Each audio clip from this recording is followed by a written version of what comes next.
DK Shivakumar ಅವರ ಹಿಂದುತ್ವದ ಜಪವೇ ಕೇಸರಿ ಪಡೆಗೆ ಈಗ ಅಸ್ತ್ರ ಆಗಿದೆ. ಸಿಎಂಗೆ ಬೆದರಿಕೆ ಹಾಕೋದಿಕ್ಕೆ ಡಿಕೆ ಶಿವಕುಮಾರ್ ಹಿಂದೂ ಮಂತ್ರವನ್ನ ಜಪಿಸ್ತಾ ಇದ್ದಾರೆ ಅಂತ ಬಿಜೆಪಿ ಪರಿಷತ್ ಸದಸ್ಯ ರವಿಕುಮಾರ್ ಹೇಳಿಕೆಯನ್ನು ಕೊಟ್ಟಿದ್ದಾರೆ.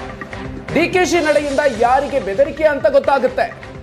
ಡಿಕೆ ಶಿವಕುಮಾರ್ ಬಿಜೆಪಿ ಸೇರ್ಪಡೆ ವಿಚಾರವನ್ನ ಕಾದು ನೋಡೋಣ ಅಂತ ಹೇಳಿದ್ದಾರೆ ರವಿಕುಮಾರ್ ಅವರು.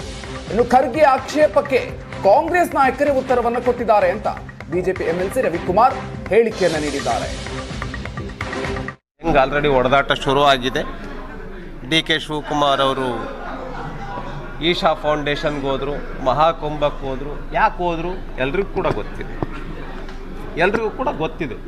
ಸಿದ್ದರಾಮಯ್ಯ ಅವರಿಗೆ ನಾನು ಒಂದು ಥ್ರೆಟ್ ಕೊಡಬೇಕು ಅನ್ನೋ ಕಾರಣಕ್ಕೆ ಹೋಗಿರ್ತಾರೆ. ಆದ್ದರಿಂದ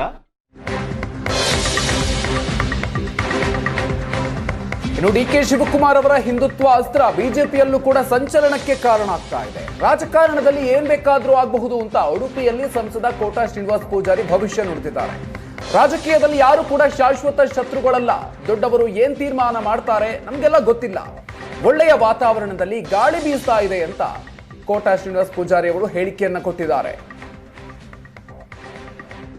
ರಾಜಕಾರಣದಲ್ಲಿ ಏನೂ ಆಗಬಹುದು ಮತ್ತು ರಾಜಕಾರಣದಲ್ಲಿ ಯಾರು ಶಾಶ್ವತ ಶತ್ರುಗಳಾಗಲಿ ಶಾಶ್ವತ ಮಿತ್ರರಾಗಲಿ ಇಲ್ಲ ಅಂತ ಹೇಳುವಂಥ ಒಂದು ಪರಂಪರೆಗಳಿದೆಯಲ್ಲ, ಅದೆಲ್ಲ ಊರ್ಜಿತದಲ್ಲಿ ಇವತ್ತು ಇದೆ. ಅಶೋಕ್ ಅವರು ಹೇಳಿದ್ದಾರೆ ಸರ್, ಒಂದು ರೀತಿ ಆಹ್ವಾನ ಕೊಟ್ಟಿದ್ದಾರೆ ಇಂಡೈರೆಕ್ಟ್ ಆಗಿ. ಅವರು ಬಿಟ್ಟು ಬರಲಿ, ಆಮೇಲೆ ನಮ್ಗೆ ಗೊತ್ತಿಲ್ಲ, ನಮಗಿಂತ ದೊಡ್ಡವರೇನು ತೀರ್ಮಾನ ಮಾಡ್ತಾರೆ ಅನ್ನೋದು ಪ್ರಶ್ನೆ ಅಲ್ಲ. ಆದರೆ ಒಳ್ಳೆಯ ವಾತಾವರಣದ ಗಾಳಿಗಳು ಬೀಸ್ತಾ ಇದೆ ನಮಗಿರುವಂಥ. ನಮಸ್ಕಾರ.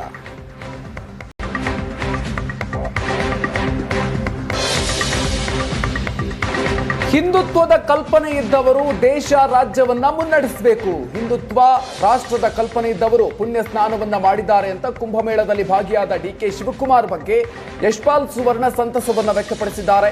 ಬಿಜೆಪಿ ಶಾಸಕ ಕಾಂಗ್ರೆಸ್ ಇತಿಹಾಸದಲ್ಲಿ ಸತ್ಯ ಮಾತನಾಡಿದ್ದು ಡಿಕೆ ಶಿವಕುಮಾರ್ ಮಾತ್ರ. ಹಿಂದೂ ಧರ್ಮದ ಪವಿತ್ರತೆ ಬಗ್ಗೆ ಡಿಕೆ ಶಿವಕುಮಾರ್ ಅವರು ಬಹಿರಂಗವಾಗಿ ಹೇಳ್ತಾರೆ. ವೋಟ್ ಬ್ಯಾಂಕ್ ಆಗಿ ಕಾಂಗ್ರೆಸ್ ಸುಳ್ಳನ್ನೇ ಮಾತಾಡ್ತಾ ಬಂದಿತ್ತು ಅಂತ ಹೇಳಿದ್ದಾರೆ.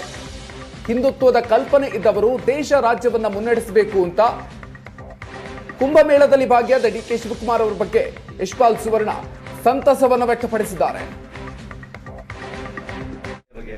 ಖಂಡಿತವಾಗಿಯೂ ನಾನು ಹೇಳಿದಲ್ಲ, ಹಿಂದುತ್ವ ರಾಷ್ಟ್ರೀಯತೆ ಹಿಂದೂ ಧರ್ಮದ ಪರಿಪಾಲನೆ ಮಾಡುವಂಥ ಮನಸ್ಸು ಯಾರಿಗುಂಟು ಅವರು ನಮ್ಮ ದೇಶದ ರಾಜ್ಯದ ನೇತೃತ್ವವನ್ನು ವಹಿಸಬೇಕು.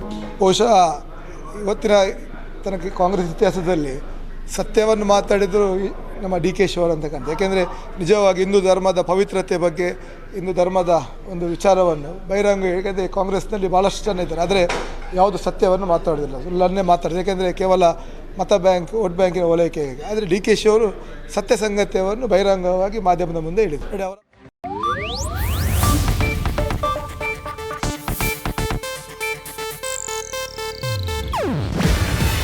ಇದು ಏಷ್ಯಾನೆಟ್ ನ್ಯೂಸ್ ನೆಟ್ವರ್ಕ್ ಪ್ರಸ್ತುತಿ. ನೀವು ನೋಡ್ತಿದ್ದೀರಾ ಏಷ್ಯಾನೆಟ್ ಸುವರ್ಣ ನ್ಯೂಸ್.